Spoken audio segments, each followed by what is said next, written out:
Before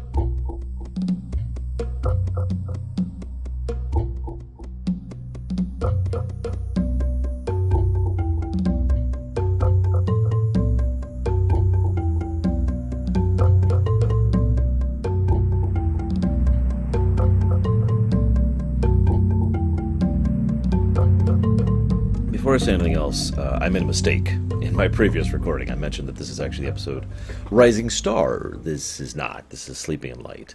I'm not actually sure why I got those confused. Whatever. I screwed up. Moving on. JMS. I have a theory about JMS. I have a theory that JMS, at the very least, agrees with me on a couple of points about creative work. See, here's the idea. I've often said that a television show is an amazing opportunity for a particular style of storytelling. That there are certain types of stories you can tell in television, basically better than you can in other forms of media. And I think it is an excellent avenue for those types of storytelling. However, there's a pretty big problem with that, and that problem has been there for a long time. And that problem has admittedly been going away a little bit in the more modern era, but it was definitely there in the 90s when this show was getting made. And that problem is the networks, Hollywood, the overall production and backing of what is required to make a television show. In other words, television would be the perfect medium for telling a story, if not for the fact that it was on TV, to stretch the metaphor a little bit. JMS spoke out significantly about the fact that he didn't want Babylon 5 to be particularly Hollywoodized, and he very much did not want Babylon 5 to become a franchise, which is funny because it kind of hasn't. I mean, it did have a few ancillary works, the books, the comics, the little made-for-TV movies, but that's kind of it. We haven't really seen, Babylon 5 paraphernalia, Babylon 5, video games or movies or anything like that, like you would see from other franchises, even less known or less popular franchises than this one. And B5 is not exactly the most popular franchise out there, but I digress. I mention this because to me it feels like this show was his attempt to just make a creative work that was amazing, regardless of the reality of what that means and takes. And I think that accommodating that reality and the pitfalls and hurdles of trying to make a television show is a lot of why B5 ended up the way it did, for both good and for bad. Of course, this episode was actually made to be Season 4's end episode. They put this together just on the off chance that Season 5 didn't happen. And by just on the off chance, I mean it was kind of likely at the time. And so we got this one. It was actually done back then, and they just kind of kept it quiet for about a year while Season 5 was coming out. And there were some issues with that, obviously. We of course see Ivanova here, but Lockley isn't even mentioned because Lockley didn't exist yet. Yeah. A few other things. It does kind of feel like an episode that was done back in Season 4. You can kind of tell the cameras were a little different, the lighting was a little different. They weren't really under the TNT banner when this episode was being put together and made, so, it makes a degree of sense. I want to lead you to a direct quote here, though, and I think this speaks to my earlier point about him wanting to make a creative work. He said that one of the things that can happen when you become franchising is you can't really make major changes, you can't really startle any of your audience, and you can't really go back to budget all that much.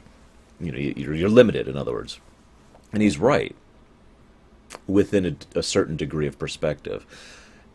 It is my opinion that the fact that fictional media has kind of moved past that sort of status quo mentality in certain elements.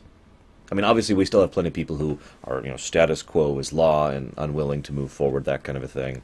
But regardless of that, we do see some people who are more willing to push boundaries, rather than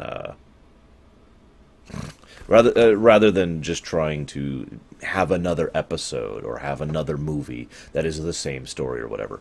Obviously, that does still happen. But we're seeing more experimentation. And I mention that because JMS in most recent years, in the last 2 years most specifically, has been more receptive to the idea of going back to Babylon 5 than he has for the last decade. And I think that's part of why that is.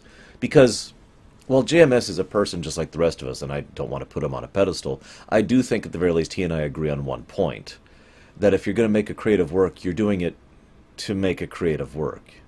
Trying to toss a bottle with a message out into the ocean. Just tossing it out there into the universe. You're not really doing it to make money. You of course want to make money. You need to make money. But that's not your primary motive. Making this thing, putting your mark on the universe, trying to leave some kind of stamp that shows that you were here and you did this and this is what I contribute. I mentioned this, and I'm failing at describing this, which is why I keep stuttering on my words here. I've met a lot of people, including myself, who have this same general mentality when it comes to creative works, whether it's drawing or painting or dancing or music or engineering or making videos or, creating video games or writing plays or voice acting. People of this variety of creative minds want to just do this and put it out there and put it out for the world so that it is a part, so we're adding, to continue going back to that wonderful quote by Data, adding to the substance of the universe. And I feel that was JMS's primary goal here and why he has done so many of the things that he has done. And of course, it then makes perfect sense that pretty much in the final scene, it is JMS who turns off the lights. As well it should be. JMS is the person who gave that quote, "It's your show too," but he's also the person who, this is pretty much his baby from word go. This is the story he wanted to tell. He got a little defensive, actually, about several things on this one, and I don't blame him. I've done that too. We all get defensive when it comes to our own little private projects or creative works or our babies. The one thing I'm going to bring up, and I'm going to bring it up now, because I think this is a good segue, is why destroy B5? I know I am not the first fan to ask that. In fact, I'm probably the 500,000th fan to ask that. Because I hear that question constantly. Why destroy B5 at the end? The station, I mean. Why actually blow up the station? It's not like we don't do that in real life, but why shut it down? Why mothball it? And what's funny is there are legitimate reasons why you could mothball it. Money being the most obvious and blatant one. People are tired of absorbing the expense for something that is basically just a historical monument. But on the other hand, B5 is literally a critical part of history for many different races. I'm a little astonished nobody put together a fund to set up a partially functional aspect of B5 as kind of a memorial or something like that. Or maybe they were going to destroy it and then set up a memorial after or something. I don't know. Just food for thought. The reason I bring it up is I've been irritated, and I brought this up way back, I think it was season 2 when this came up, that it always irritated me about the whole prophecy thing. Babylon 5 will be destroyed. And at the time it was portrayed as if she was prophesying something that was going to happen in that episode. Here we see she was right. Babylon 5 was destroyed in fire, in pretty much exactly the same way she envisioned. And I'm just looking at that like, really? Really? I like B5 a lot, but really? Anyways. So let's get on with the episode in general. It's nice to see the dialogue between Sheridan and Delenn. Obviously, this was done back in Season 4, so they're pretty much at that point as far as actors. But you can feel just a little bit more warmth. I think the directing helped to pull a slightly different performance out of their portrayal around each other. As opposed to, you are in love, this is, you are an old couple. And the difference between those two in terms of emotions, in terms of dialogue, in terms of presentation is huge. At least, from an acting perspective, and ergo, I feel like that helped them, the two old couple interacting with each other worked a lot better than most of their previous scenes together. And they wanted to go out and watch the sunrise. I wanted to talk about that briefly. When I came out of my surgery, one of the things I wanted most was to just be able to lay down in my bed without pain. Now, I know that sounds really stupid, but you have to understand, at that point in my life, I had been in pain for the better part of about 13 months from the kidney issues I was having. And so the idea of sitting or standing or laying down without pain was something I had kind of forgotten. I legitimately didn't remember what it was like to lay down at night to try and go to bed and have to go through all the things I was going through, including pain medicine, just to be able to fall unconscious. Not really sleep, because it hurt. So the idea of that simple thing, because it's really simple. I want to lay down in my bed, and I just want to relax. And that was one of the things I wanted coming out of that. I mean, it's not the only thing, but it's relevant to this because it was a very simple thing that doesn't really mean much until you know what it's like to go without it, or until you've gone through some things, that kind of mentality. And I feel like that's where they were going with this whole, I want to watch the sunrise. You don't have a lot of time left. You're nearing the end of your life. You've been through all this stuff. You've done all these things. Never actually just sat and watched the sunrise. And of course, I would be remiss if I didn't point out the obvious symbolism here. One of the things JMS himself said is that the story of Babylon 5 is over. The story of Babylon 5 is over. And he said that over and over and over. But one thing that I actually disagree with that statement on, and maybe I just missed one of his interviews that says something like this, is that this is the end of the story of Babylon 5, but it's not the end of the story. A lot of the presentation of this episode has that symbology of the sun rising, the new beginning, the next era, what happens next, that kind of a thing. This is probably reading too much into it, but it feels like he's trying to, Babylon 5 has ended. Now, now it's your turn. Now it is your story. And there's a lot of that symbolism in this episode. Again, the most obvious one being the sun rising. This is also, there's some powerful scenes where it's like, oh, you've received a letter from the Rangers. Okay, let's go. What? Don't you need to read it? Nope. A quick aside, I like the idea that the Rangers have the authority to bypass red tape. I know that sounds weird, but a lot of organizations, both in fiction and in real life, have come to the understanding that certain groups basically need what amount to emergency powers. The ability to just go straight to the leadership and say, hey, without having to go through proper channels, because of emergencies, because sometimes things go badly and they need to be reacted to now. The Rangers make a perfect sense for that, being the kind of people to be like, hey, look, info, quick, now. You'd imagine if a Ranger comes calling with a message, it's probably really important. And I like the idea that he had to basically break in because the guy was not following Ivanova's orders on the matter. But I digress. So, they get the message. Everyone's going to meet them. Oh my gosh, we see Ivanova, who is a very important person who doesn't feel like it. A little too obvious with the dialogue, but it gets across the point. This is a woman who is a woman of action, who always has been, and who is now sitting behind a desk. It's kind of a parallel to the Kirk story. Not a deliberate parallel, I'm not accusing anything of that. I mean, similar concept, you've been put to pasture. It's an old concept. It's not unique to Star Trek or Babylon 5. And of course, she feels like she isn't actually doing anything, despite the fact that she has this position and this power. And a Hugo Award for some reason. So that's what we see with her. Garibaldi is happily married, has a kid, still keeps in contact with Franklin. Franklin is very busy, of course. Veer is enjoying the position of privilege, I think is the nicest way to put that. But all of them are just like, yeah, no, as soon as they pretty much drop everything. In fact, one thing I want to note, Franklin is, I'd love to stay, I'd love to chat, I'd love to hang out with you guys, but honestly, I need to get back. I'm already kind of behind, and I've got all this work to do. Oh, I just got the letter. Yeah, work can wait. I bring that up, and I talked about those events in that order, because sometimes, even on a personal level, some things bypass, the usual channels. Sometimes you need to cut through the red tape. I have a job to do, for example. And I have a lot of recording to get done this week. But if something happened and my sis was in the hospital, that can go burn. I'm going to go be there and try to be there for her and try to take care of her and help her and whatever needs to be done to do that. Right? It's easy to understand that concept. And I do like that presentation of it both personally and politically with the Ranger and with them. But I mentioned that medical thing. Oh my gosh, how many have I lost now? I probably shouldn't be morbid and count. I have one grandmother left and one grandfather left.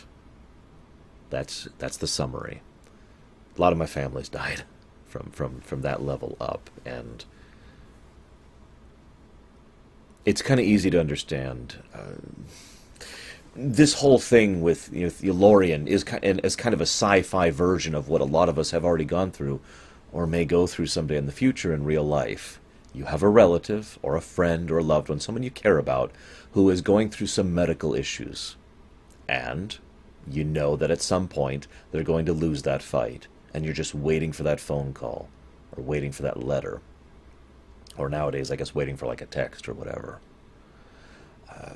My great-grandfather, on my mother's side, I actually remember, I was wrong.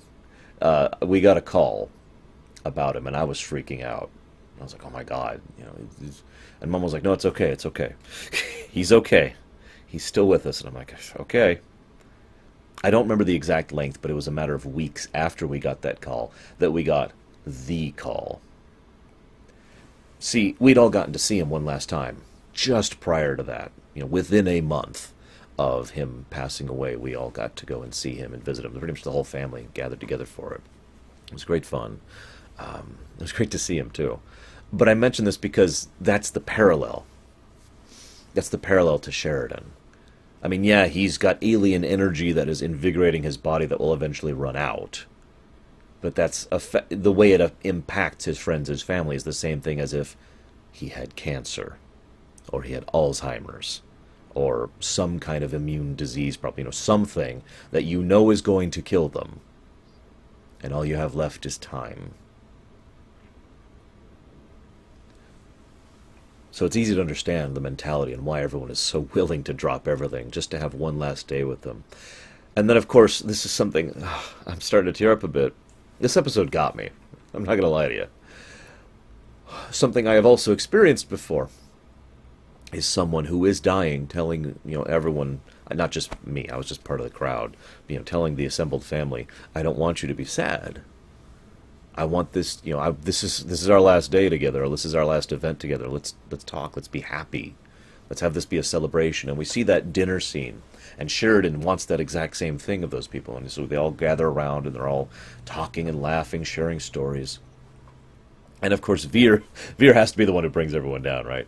But he starts talking about how he misses Londo. And of course, we know what happened with Londo and Jakara. And so they all toast, to absent friends and the people who are gone at this point. To friends who are not forgotten. I actually... it's kind of messed up when you think about it, the idea of being one of the survivors.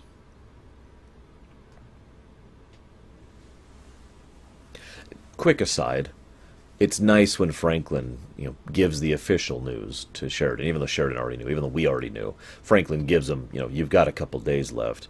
And he says this line, I forget how he phrases it, but it's, it never gets easier. I've done this 100 times. I've been doing this for a bajillion years. It never gets easier. I like the idea that Franklin has never actually lost his empathy. Not in all the years he's been doing this. He still actually cares. It says a lot about Franklin as an individual. So then we see a couple of other things happen. Ivanova, as I mentioned, she has a lot of responsibility, but not a lot of impact. She is one of the supports keeping up the bureaucracy, but isn't actually doing a lot to help the situation, to change my analogy a little bit. And so she is offered this job, head up the Rangers.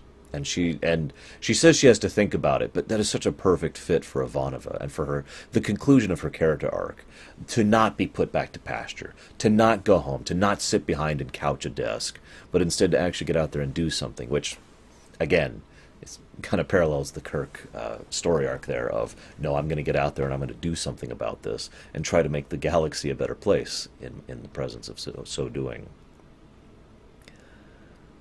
So then we see Zack, briefly, very briefly. It was nice to see Zack again. He did say he'd be here when they turned the lights off. It's funny watching these episodes like this because it feels so planted. It's like, I'll be there when the lights are off. Next episode, yeah, I'll be here when the lights are off. But you have to consider historically this episode happened like a year ago, and then a year later it's like, oh yeah, I got to write that line about that to make sure. We do, of course, see the parallel between B5 and Sheridan, and I want to discuss that briefly. The obvious parallel is obvious. The two are connected. Sheridan is dying. Babylon 5 is being decommissioned. Duh. I mentioned before all the reasons they give for Babylon 5 being removed, but in the episode, Babylon 5, the station, is in the way of progress. This kind of goes back to what I was talking about earlier. Now it's your story. The idea here is that Sheridan, this might be me reading too much into it, but I get the thematic impression that Sheridan has reached a point where now there is no more good he can do for the galaxy per se, and that he is actually an obstacle to it moving forward. We do kind of see this in the deconstruction of Falling Stars, where a lot of people rally around him or use him as a method of obtaining their own ends, or just maligning him or misrepresenting him or what have you. But ignoring deconstruction of Falling Stars, which is something I like to do, except for that one scene with Garibaldi, Babylon 5 itself is something that is old and needs to move on so that the new can start. That's a common thread of this episode in general, and honestly, a lot of B5 has undercurrents of that. The new replacing the old, and not in a bad way, in a natural way. People grow old and they pass on, and the next generation grows old and passes on. But if the old generation didn't grow old and pass on, the next generation wouldn't be the same, or it wouldn't be at all. I mean, think about that for a moment. If we didn't age, what do you think would happen to our population, just on the face of it? But I'm getting too much into speculation. The point being, Babylon 5 and Sheridan both have reached the point where they have concluded. They're done. It is time to move on and let everything move forward without them. And so he goes out to Coriana 6, where they won the Shadow War. And then Lorien shows up. And he asks 3 questions. Who, why, and what? It's been said before that Babylon 5 revolves around those 3 questions, and I tend to agree with the overall analysis. And it's appropriate that Lorien would posit all 3 questions to Sheridan in his final moments. And then B5 does something that B5 is very fond of doing. It lets you decide what happens. We see the light. The sun is rising, symbolism, again. And then Sheridan is not found. They just find the ship there, and that's it. So what actually happened? The most common theory that I have heard is the idea that he was taken beyond the rim. Literally taken, not just like some kind of afterlife thing. And then we'll go on with the rest of the first ones who are existing beyond whatever is beyond the outer rim of the galaxy. But there's a lot of other ways you can interpret that too, and as ever, I would love for you guys to share with me what your interpretation is, along with one other thing. Just one other thing. So JMS, he turns off the lights, Veer waves, the station is destroyed, the series ends. I'm in tears. Because I don't actually even remember how this happened, the specific circumstances. But some years ago, I found a little glass bottle floating in from the ocean of the creative works of the world. And in this bottle, I found a show called Babylon 5.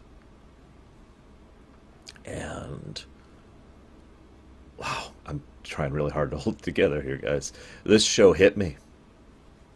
For all its flaws, of which it has so many, for all its presentation issues, for all of the acting issues, for all of the problems with set and CGI, Babylon 5 has been a very emotional experience for me.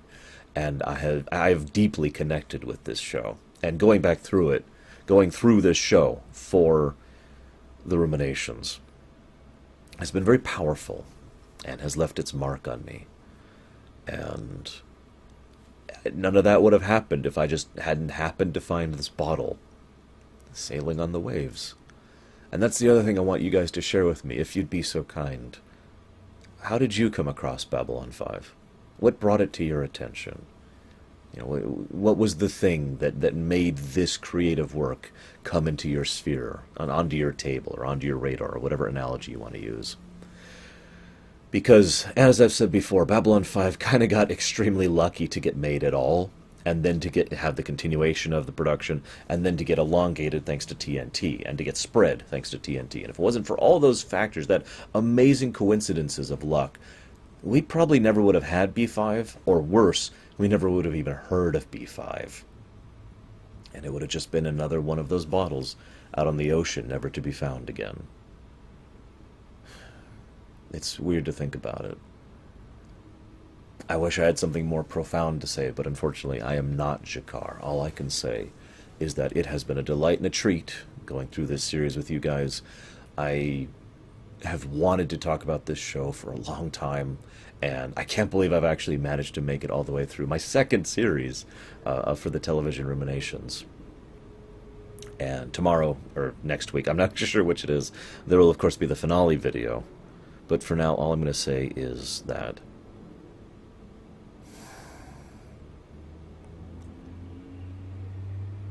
Babylon 5, at its core, from an in-character and out-of-character perspective, is a message of hope. Things don't always work out, but sometimes they do. And it can be awesome when it does. I will see you guys next time.